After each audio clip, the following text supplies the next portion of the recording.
हाँ जी बच्चे, first part में हमने ये समझ आ गया ना आपको कि हमने अनऑक्युपाइड से ऑक्युपाइड पे जाके रूट बनाना है। फिर जो रूट बना ना वो 4 एलिमेंट्स ले लेने हैं, तो उनकी असाइनमेंट्स दे दी। फिर जहाँ सेल नहीं है वहाँ प्लस माइनस ऐसे साइन दे देने हैं। तो ये जो अनऑक्युपाइड से ऑक्युपाइड का सेल था, यहाँ से 41 प्लस इसमें हो गए, तो यहाँ 41 आ गया, नीचे क्या आ गया, ब्लैंक।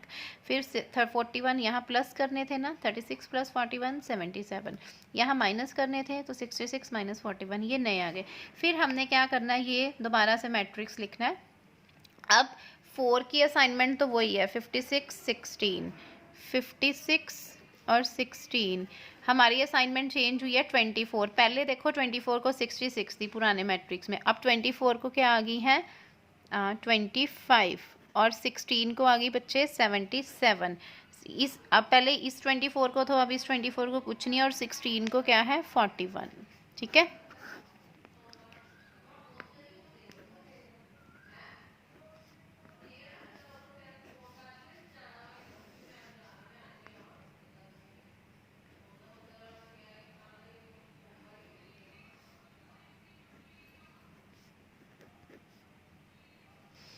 अब देखो, अब हमने फिर से देखना है कि डिमांड सप्लाई। देखो हमारी जो न्यू असाइनमेंट आई है उसके अकॉर्डिंग भी चेक कर लिया करो कि कहीं गलत तो नहीं हो गया।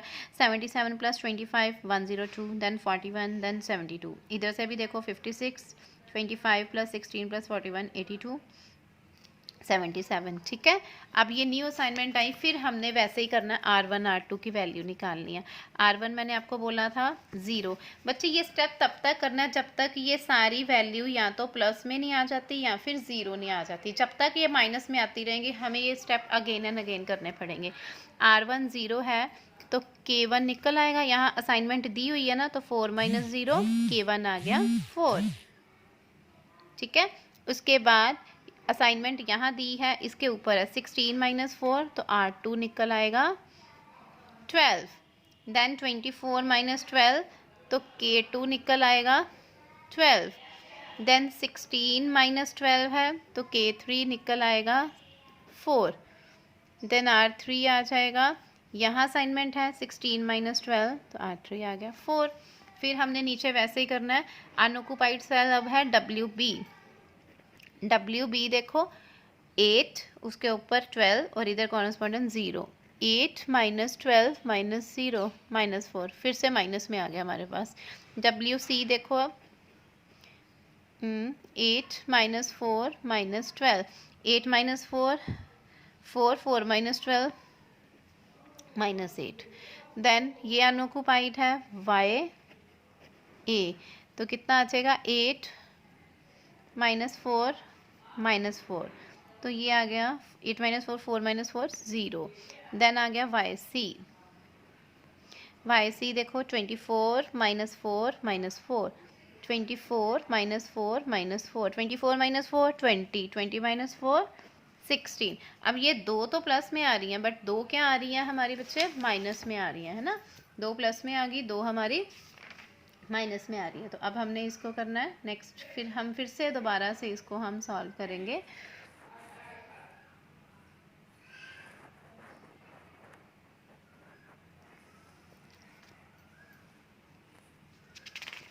फिर से नेक्स्ट स्टेप करेंगे। अब देखो अब कौन सी मिनिमम आ रही है हमारी, दिस वन WC, ये आ रही है WC आ रहा ना, 8 माइनस 4 4 4 माइनस 12,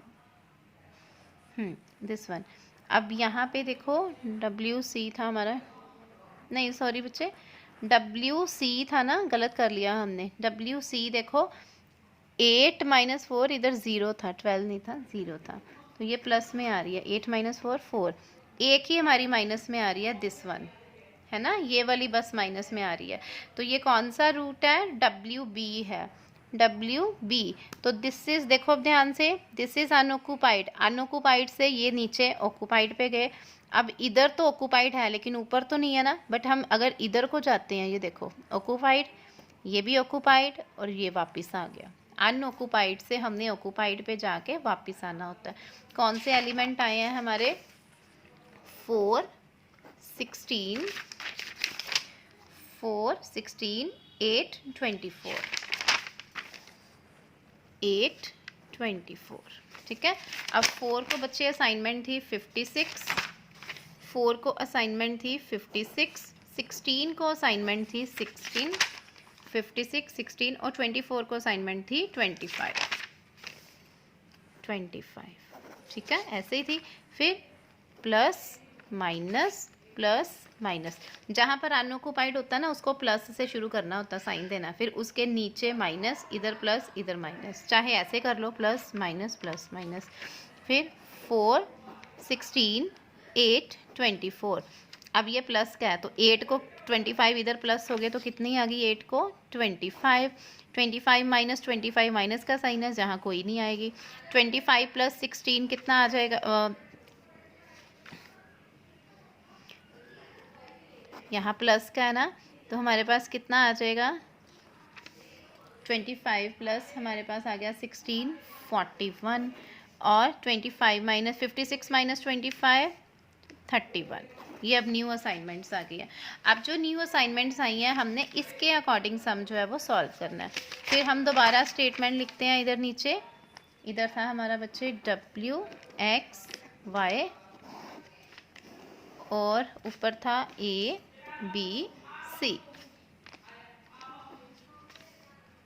4 16 8, देन आ गया 8 24 16, 4 8 24 16 8 16 24।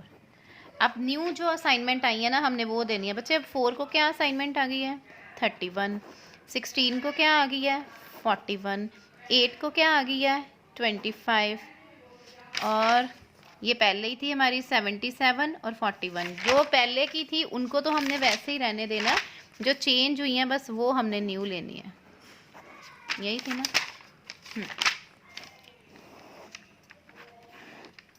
सप्लाई डिमांड, अब डिमांड थी हमारी 72 102 एंड 41, एंड सप्लाई थी 56 82 77।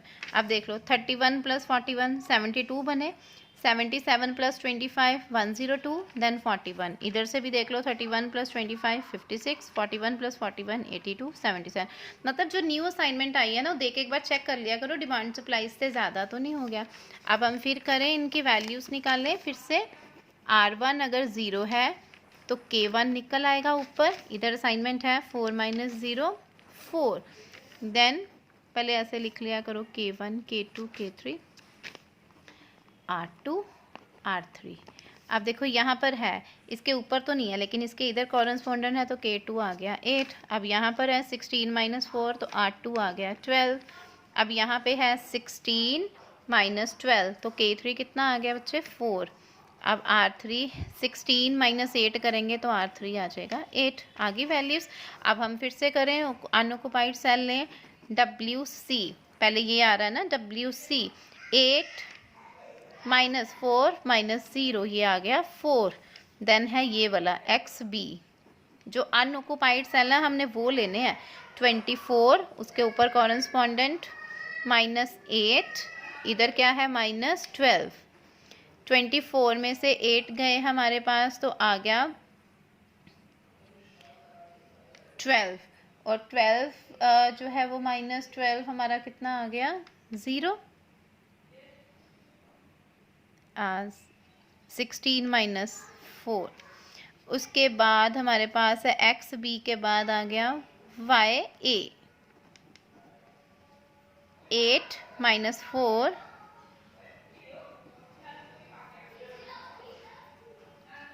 माइनस 8, 8 माइनस 4 माइनस 8 4 माइनस, फिर से अभी बच्चे हमारी माइनस में आ रही है एक, देखो 8 माइनस 4 करेंगे तो 4 4 माइनस 8 माइनस 4, YC आ जाएगा 24 minus 4 minus 8, 24 minus 4 minus 8, 24 minus 4 20, 20 minus 8 12। But अभी भी ये हमारी क्या आ रही है माइनस में आ रही है ना, अभी भी आ रही है। फिर से हमें करना पड़ेगा। अब कौन सी आ रही है बच्चे, देखो Y A, this is Y A, Y A आ रहा है। अब देखो रूट, देखो वाई ए का रूट देखो। अब ध्यान से ये वाला रूट देखो। अब अगर मैं अनऑक्युपाइड से यहाँ जाती हूँ तो यहाँ तो कोई एलिमेंट है नहीं, तो यहाँ तो नहीं ना जा सकती। पहले जब हम रूट बनाते थे हमारी यहीं पे आ रही थी, देखो अनऑक्युपाइड से यहाँ से सीधा रास्ता बन रहा था 4 एलिमेंट्स का। बट अब इस यहाँ पे नहीं बन रहा, तो यहाँ पे हम क्या करेंगे, देखो अनऑक्युपाइड से आप ये पेंसिल से रूट बच्चे बनाना, ऑक्युपाइड पे गए, ऑक्युपाइड से फिर ऊपर वाले ऑक्युपाइड पे जाना है, क्योंकि ये बीच में तो है नहीं ऑक्युपाइड। यहाँ से इस ऑक्युपाइड पे आए और वापस 8 पे आना है। हमारा मतलब जो रूट बनेगा ना, अब वो रूट क्या बनेगा हमारा,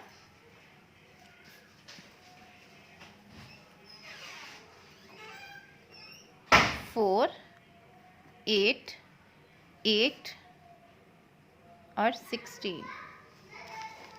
ठीक है बच्चे, देखो एक बार अनऑक्युपाइड से यहाँ ऑक्युपाइड पे गए तो ये 8 और 16 तो आने ही है, 8 और 16 आ गए।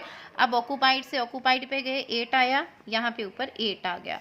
दिस ऑक्युपाइड से हम फिर इस ऑक्युपाइड पे आए तो 4 आ गया। अब यहाँ से हमने लेने 4 एलिमेंट है, तो जब ये मिडल वाला सेंटर वाला होता है ना, इसको नहीं हम लेते। यहाँ से हम यहाँ पर आए हैं, ये तो सिर्फ हमने एक रूट बनाया है तो इसलिए इसको क्रॉस करना पड़ा, तो आपने वहाँ एलिमेंट लेना है। ठीक है, अब 4 को थी असाइनमेंट 31, 68 को थी कुछ भी नहीं, इस 8 को थी 25 और 16 को थी बच्चे 77। अब कैसे बनेगा, अब दे अनऑक्युपाइड है ना ये वाला, प्लस माइनस प्लस माइनस। अब हम बनाएंगे 4, 8, 8, 16, ये आ गई हमारे पास। अब यहाँ पे प्लस है तो इसके ऑपोजिट ये है, तो 8 को इसमें प्लस हो जाएंगे 31, तो 8 को कितनी आ गई 31। 31 माइनस 31 कितना आ जाएगा 0। 31, अब ये 31 है, 31 यहाँ पे प्लस करने हैं, तो 31 प्लस 25 कितने हो जाएंगे 56। और 77 माइनस 31, या माइनस है ना, तो माइनस हो जाएंगे, तो कितने आ जाएंगे ये हमारे 46। ठीक है, समझ आ गया ना। अब दोबारा फिर से हम वो लिखेंगे W X Y, जब तक हमारी वैल्यू माइनस में नहीं आ जानी तब तक स्टेप हमारे चलते रहने हैं। ठीक है, फिर लिखोगे 4, 16, 8, 8, 24, 16, 8, 16, 24। अब यहाँ पे हमारी सप्लाई आ जाएगी 56, 82, 77। देन डिमांड आ जाएगी 72, 102, 41। अब बच्चे देखो 4 को न्यू असाइनमेंट, 4 को तो कुछ नहीं आई, 8 को कितनी आई है 31। इस 16 को पहले ही असाइनमेंट थी, वो हमने चेंज नहीं की थी, तो 41।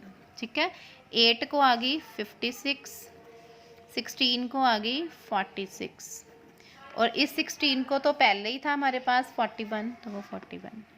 चेक कर लो, 41 प्लस 31 72, 56 प्लस 46 102 और 41। इधर से भी 41 प्लस 41 82, 31 प्लस 46 77 होता है। ठीक है, अब फिर से R1 0, K1, अब यहाँ पे तो वैल्यू है नहीं, K1 अभी नहीं निकल सकता। K2 निकल सकता है, यस, क्योंकि यहाँ ऑक्युपाइड है। 8 माइनस 0, तो K2 आ गया 8। अब उसके बाद यहाँ है R2 हम निकाल लें, R2 भी नहीं निकल सकता क्योंकि इसके ऊपर कुछ वैल्यू नहीं है। अब हम यहाँ भी नहीं, ये है, यहाँ भी नहीं, ये भी नहीं निकल सकती क्योंकि यहाँ पे ना तो बच्चे ऊपर है ना ही इधर है, तो अभी नहीं निकलेगा। फिर हम R3 पहले निकाल लेते हैं। R3 निकल सकता है, नहीं निकल सकता है क्योंकि इसके भी ऊपर भी नहीं है, इधर भी नहीं है। यहाँ पर है, यस, यहाँ इसके ऊपर है। 16 माइनस 8 करेंगे तो इधर से R3 निकल आएगा 8। ये देखो 16 उसके ऊपर तो थी ना वैल्यू, और इसके कॉरेस्पॉन्डेंट 8 आ गई। ठीक है, अब ये निकल आया है हमारे पास वैल्यू। अब यहाँ पे 8 माइनस 8 करेंगे, 8 यहाँ पे ऑक्युपाइड है, 8 माइनस 8 करेंगे तो इसके कॉरेस्पॉन्डेंट K1 आ जाएगा 0। ठीक है, अब क्या बचा हमारे पास, ये K1 K2 R2 अब हम निकालना है। अब R2 निकल आएगा बच्चे, 16 इसके ऊपर 0 वैल्यू आ चुकी है, तो 16 माइनस 0 R2 आ गया 16। तो R3 भी निकल आएगा। अब 16 माइनस 16 तो K3 क्या आ गया 0। अब दोबारा बनाएं हम इसको WA 4 minus 0 minus 0 4 minus 0 minus 0 4। उसके बाद WC 8 minus 0 minus 0 8 minus 0 minus 0 8। Then आया ये XB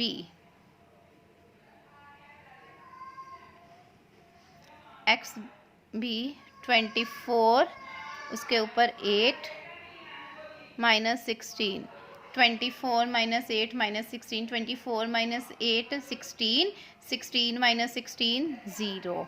देन लास्ट आ गया YC 24 minus 0 minus 8 24 minus 0 24 24 minus 8 16।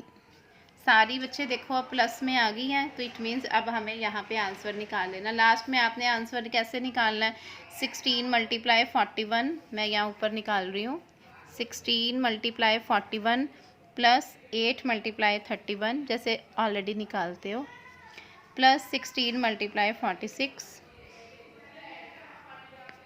Plus 8 multiply 56 plus 16 multiply 41।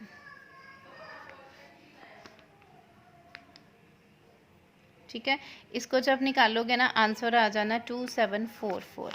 अब बच्चे देखो जब हमने स्टार्ट किया था तो पहले आंसर आ रहा था 3624 है ना टोटल कॉस्ट। जब हमने मॉडी मेथड लगाते गए तो लास्ट में हमारी टोटल कॉस्ट कितनी आई 2744। इट मीन्स कि ऑप्टिमैलिटी टेस्ट करने से हमारी कॉस्ट क्या हो गई है कम हो गई है। ठीक है, आपने क्या करना है बच्चे, जब भी जैसे ये स्टेप किया था ना यहाँ पे भी ऐसे मल्टीप्लाई करके आंसर निकालना है।